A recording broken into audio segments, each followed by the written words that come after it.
Salve, salve, meus queridos! Professor Joãozinho aqui para comentar com você do COC a prova de literatura da CAF 2023, primeiro semestre, vestibular de inverno. Vamos falar sobre a prova de literatura, então, começando por uma crítica. Bom, vamos lá, vamos começar por um elogio, Joãozinho, melhor, tá? A prova foi bem elaborada, tá certo? Houve um cuidado em fazer questões que abordassem bem as obras do ponto de vista da interpretação, cobrando excertos, bacana, tá num caminho positivo a CAF. Entretanto, eu gostaria muito que inclusive vocês nos ajudassem, né, a solicitar, a pedir, a implorar a CAF não fazer novamente o que foi feito, né, que é o caso de listar 5 obras e abordar somente 4 no vestibular, né? Isso vai na contramão daquilo que se tem por objetivo com uma lista de obras, que não é fazer os vestibulandos ler os livros na íntegra, e daí quando acontece uma coisa semelhante e o cara lê, por exemplo, O Vendedor de Passados, esse ano, esse semestre, um romance lá com suas 200, 250 páginas e não cai nada, uma proposição sequer, aí, cara, o que o vestibulando pensará nas próximas edições? Eu não vou ler não. Não vou ler os 5 livros porque de repente vou lá, perco um tempo, dedico um tempo e acaba não caindo. É melhor eu não ler. É melhor eu ficar com o quê? Com as análises, com as sínteses que a gente faz. Eu faço análise, eu faço síntese. Vou comentar aqui que as nossas sínteses pegaram forte, né, nas questões, né, acertaram bastante. Mas não é isso que a gente quer. A gente quer que o aluno leia o livro e complemente com análise, com síntese. Então, por favor, galera, vai lá nas redes sociais, manda e-mail, agita e implora a CAF fazer a cobrança das 5 obras. Listou 5, cobra 5. Para que valorize o estudo. Por quê? O que acontece é, né, que quando não se cobra uma das obras, tá certo? Iguala aqueles que não leram nada com aqueles que leram. Você tá vendo? É injusto, né? Sem cobrar o vendedor de passados. Quem leu e quem não leu ficou em condição de igualdade. Portanto, é injusto. A CAF, por favor, e queridos, vamos lá, ajudem a pressionar nesse sentido. E outra coisa também, né? Então isso é lamentável, né? Lamentável, a gente espera que isso mude. E a outra coisa lamentável é que não se cobrou história da literatura. E aqui eu coloquei, a história da literatura é o conteúdo do ensino médio, dos 3 anos, a gente fica 3 anos estudando escola literária. E a CAF cobrava uma questão de escola literária. E agora acabou, apagou. Então é triste também, porque, de novo, quem estuda, né, fica em pé de igualdade com quem não estuda. Eu estudei as escolas literárias, beleza? Eu não estudei as escolas literárias. Como não cobrou, igualou todos. E não é isso que a gente quer. A gente quer que priorize, que valorize aqueles que estudam.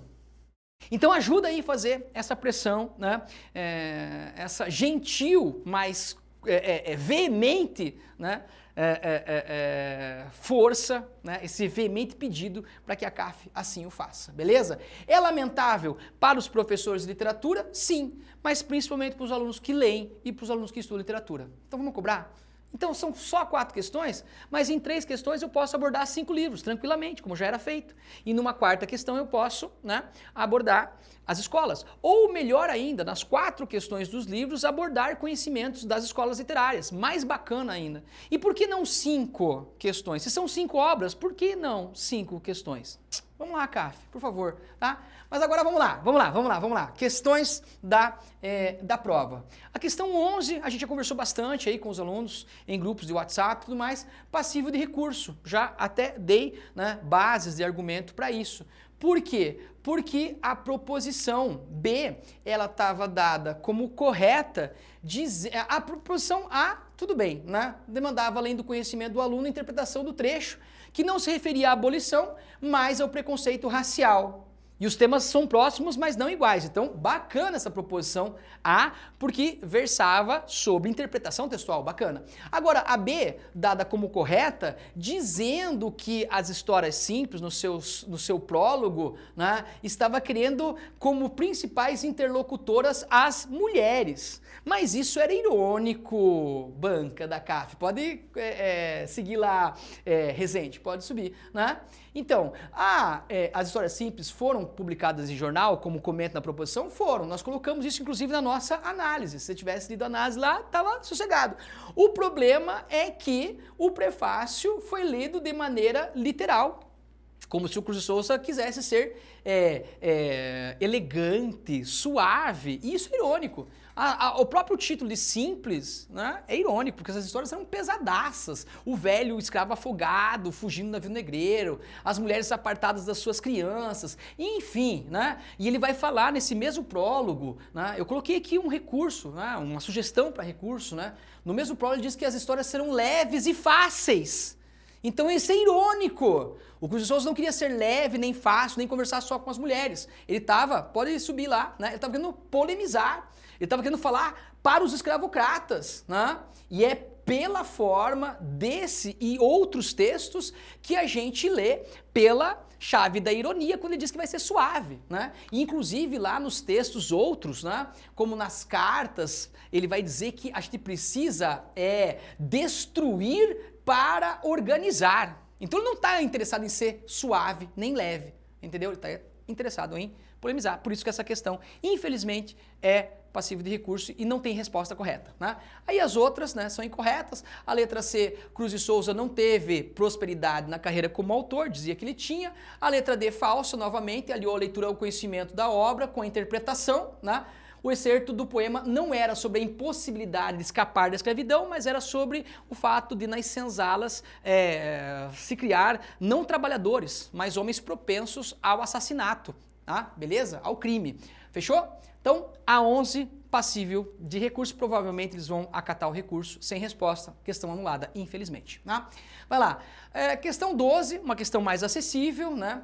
A proposição A falava lá sobre a linguagem da Clarice Lispector e que ela seria alheia a sentidos conotativos. Completamente falso. A gente falou muito isso, que a linguagem da Clarice era muito poética, metafórica. Letra B fala sobre o distanciamento do autor e do leitor, que é totalmente falso. E aí, ó, vem cá, agora eu vou mostrar ali, né, aonde que nas nossas análises, sobe um pouquinho, Rezende, olha aqui, ó, tá falando na proposição que o leitor e o autor se distanciam, mas, olha aqui, ó, na nossa análise, permite um diálogo aberto e sincero entre autor e leitor. Então, quem leu a nossa análise sabia que havia uma aproximação entre leitor e autora. Portanto, falso letra B. Vai pra frente. Letra C foi bem perniciosa, exigia atenção até o final dela, pois, apesar de Clarice apresentar uma linguagem com recursos poéticos, até então isso é verdadeiro, as mesmas, bem como o texto dado, não possuem métrica. Então falava assim, ó, a linguagem poética, como nesse texto, que apresenta métrica. Linguagem poética, sim. Metáfora, sim. Mas métrica, decassílabo, dodecassílabo, não. Portanto, falso. Letra D, que é a proposição correta, foi bastante abordado o conteúdo sobre o subjetivismo da autora e os aspectos temáticos, né, do amor e do sexo. Inclusive, não só nessa crônica Saudade que foi dada na prova, mas na famosa crônica A Descoberta do Mundo. Quem acompanhou a nossa aula tá lá no slidezinho lá, as temáticas do amor e da sexualidade. E é exatamente isso que está na proposição. O amor e uma sensualidade sutil, né? O amor e a questão sexual que nós abordamos, tanto nas nossas aulas, como também na nossa análise. Beleza? Bora! Questão 13, questão de nível médio. Beleza? Questão de nível médio, né? A proposição A, né, vai falar sobre os poemas lá do Paulicéia Desvairada, dizendo que eles retratam a infância do autor. Isso é falso, né? É o autor adulto. Poema e texto sobre a infância é Clarice Lispector, tá? E nem um cenário bucólico, também está dizendo que o cenário é bucólico. Bucólico é cenário campestre lá do arcadismo e o cenário de Paulicéia é o cenário urbano da cidade de São Paulo, beleza? Falsa letra A. Letra B. A proposição B é mais uma que aliou leitura e conhecimento da obra, bem como a interpretação do trecho dado. Eu achei isso aqui muito bacana da prova da CAF. Então não vamos falar só do que é negativo, vamos falar do que é positivo. Então a CAF está cobrando a leitura do livro e a interpretação do trecho dado. Ótimo. Mas só precisava mais uma coisinha, na minha opinião. A leitura do livro, a interpretação do trecho e a inserção no contexto histórico literário do livro. Aí ficaria perfeito, beleza? Tá? Mas a é falsa e a B está priorizando uma interpretação do trecho dado. Nesse trecho, o poeta não lamenta a vitória do colonizador. Então está dizendo lá na proposição que ele lamenta a vitória do colonizador. O Mário nem lamenta e nem celebra plenamente essa vitória. Né? Como em todo livro, no trecho, em todo livro, como ressaltamos inúmeras vezes, né, nas nossas aulas, no nosso material, nos nossos slides, a visão é de louvor e crítica a um só tempo, visão dual, dualista, né? Como ressaltamos na nossa análise, página 16 e página 17, sobe um pouquinho aí, ó, que é exatamente o Mário de Andrade com as suas ironias, tratando inclusive dos bandeirantes, né? E esses bandeirantes, como é o trecho citado lá do Tietê, do Borba Gato, você tem tanto a menção à ambição, a vitória, a monção as monções da ambição, como também as santificações da morte. Então o que acontece, Mário de Andrade, nesse poema, em relação aos bandeirantes, como em todos os poemas do livro, praticamente, ele tem essa visão dual. Não só crítica e não só louvor. Então, lá na proposição dizia que ele está lamentando a vitória dos colonizadores, dos bandeirantes. Não, ele celebra, mas também critica, como nós fizemos na nossa análise. Fechou? Vai. A C, a proposição correta, aborda a linguagem do livro e o trecho misturada, essa linguagem misturada, miscigenada, arlequinal, que nós tanto falamos nas nossas aulas, na análise e tudo mais. São Paulo multicultural e multilinguística, né? Abarcando termos coloquiais e termos eruditos, tá certo? Que é exatamente o que nós falamos, né? Desse arlequim, que é tanto uma visão saudosista, séria, mas também cômica, irônica, cômico sério, que é a marca do livro. E vamos lá, ó, Rezende, sobe aí, ó. A linguagem do livro, como está exatamente escrito na proposição, gente, por favor. Exatamente, tinha lá na proposição. Ele alia linguagem coloquial e linguagem erudita. Os próprios termos, Rezende, será que tá bom? Será que acertamos? Na veia, linguagem coloquial com linguagem erudita. Fechou. Resposta certa, bora pro abraço. Letra D é falsa, pois no livro, nem no modernismo, é relevante a questão do exílio. Falou assim, ele celebra a questão, ou se mostra na posição de exilado. Nada a ver. Canção do exílio é do romantismo, do Gonçalves Dias, não é o caso. Mário está na cidade, inserido nela, e não dela exilado. Portanto, falsa. Vamos para a última, beleza? A questão 14, achei uma questão difícil, né? A questão sobre o Fazenda Modelo, e vamos lá falar sobre cada uma das proposições. A proposição A, que é a correta, cita temáticas centrais do livro, né? Porém, mencionando personagens secundários da trama, que é o Ladislau e a Ariadna. Pô, cara, como é que eu vou lembrar? Eu lembrava do Abá, eu lembrava do Juvenal, eu lembrava da Aurora, do Lubino, da Latuxa, tá certo? Mas, né, as temáticas eram verdadeiras. Falava ali sobre, né, o silenciamento, né, o desaparecimento, a tortura e assim por diante, tá? Então, os temas, se fosse só os temas, eu marcava como verdadeiro. Porque Fazenda Modelo fala sobre isso, sobre repressão, sobre censura, sobre tortura, sobre desaparecimento dos contestadores do regime. Tranquilidade? E agora, e o Ladislau e a Ariadna? Bom, sempre recomendável a leitura do livro. Mas eu não consegui ler o livro, Joãozinho. Mas se você tivesse lido a nossa Análise. Tá aqui, ó, velho. Olha lá, ó. Ariadna. 2 vezes citada ali. Uma leitura rápida, né? Eu resumi lá, sei lá, 150, 200 páginas do livro em 15, 20 páginas de análise. Mais umas 5, 6 ali de questões. Todos os vestibulares, todos os livros. De todos, né? Nós temos um projeto aqui no COC que é um projeto singular, não tem lugar nenhum, né? Que eu acompanho vestibulares da Unicamp, da FUVEST, da UFPR, da URGS, de todo o Brasil. E eu produzo materiais assim, que esmiuçam e te dão a possibilidade de responder questões como essa. Ariadna, tá lá, né? E também o Ladislau. Tá certo? Ariadna, né? Olha o trechinho lá, não anda satisfeita, passando mensagens negativas, perniciosas. Ariadna não voltou com o ônibus. Resende, não grifei, mas tinha que grifar. É o tema do desaparecimento, que tá na proposição. Então, o tema já estava certo. E o nome da personagem? Pô, tava na analisinha que o Joãozinho passou. Consegui lembrar.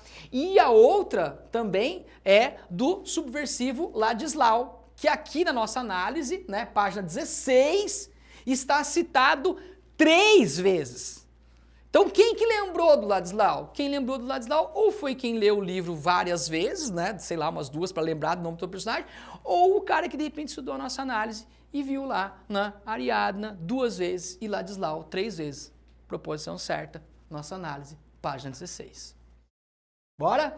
E daí a proposição B é falsa, pois as torturas eram de conhecimento das autoridades da fazenda, assumidas por Juvenal. Ali na proposição diz que as autoridades diziam não saber das torturas, e o Juvenal, inclusive no começo do livro, ele admite que foram seus subordinados que cometeram excessos, né? E assim por diante. Portanto, ele não sabia anteriormente, mas posteriormente ele tomou conhecimento. Então ele ficou sabendo, posteriormente, desses excessos, dessas arbitrariedades cometidas, tá? Portanto, falso letra B, mas era uma questão, né, que precisava de um estudo ali, de uma atenção especial aí para o enredo do livro. E a proposição C é falsa, pois Abá, ó, outra coisa aí, bacana, né, que os caras cobraram, que o Abá era o conselheiro mor. Não, o Abá era o reprodutor mor. O conselheiro mor é o Juvenal, o manda-chuva da Fazenda Modelo.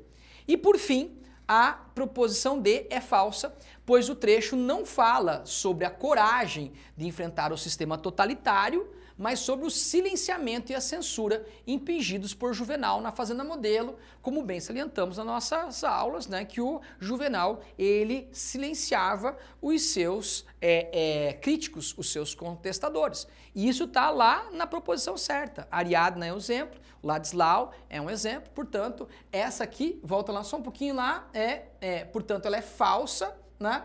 Por quê? Porque estava falando ali na proposição que o personagem, ele estava enfrentando com coragem o silenciamento. E não é verdade, né? Muitos personagens ali, como é o caso do trecho citado, estava silenciado, censurado. E daí, para fechar, né, nós falamos sobre isso desde o primeiro momento da nossa aula sobre Fazenda Modelo, inclusive citando e reforçando o aspecto da epígrafe. Lembra o quanto a gente falou do não porás mordaça ao boi enquanto debulha? Ah? Que era exatamente a metáfora do Chico Buarque falando que o trabalhador, ele não pode ser amordaçado. O trabalhador tem direito a se alimentar e o trabalhador também tem direito a gritar, a reclamar. E agora, passado o vestibular da ACAF, né, fica essa citação aí para a sua vida. Aprovados, futuros médicos, sei lá, dentistas, farmacêuticos e tudo mais que vai ser na tua vida. Essa é uma citação bacana, hein? As pessoas que trabalham têm direito ao alimento e elas têm direito ao grito.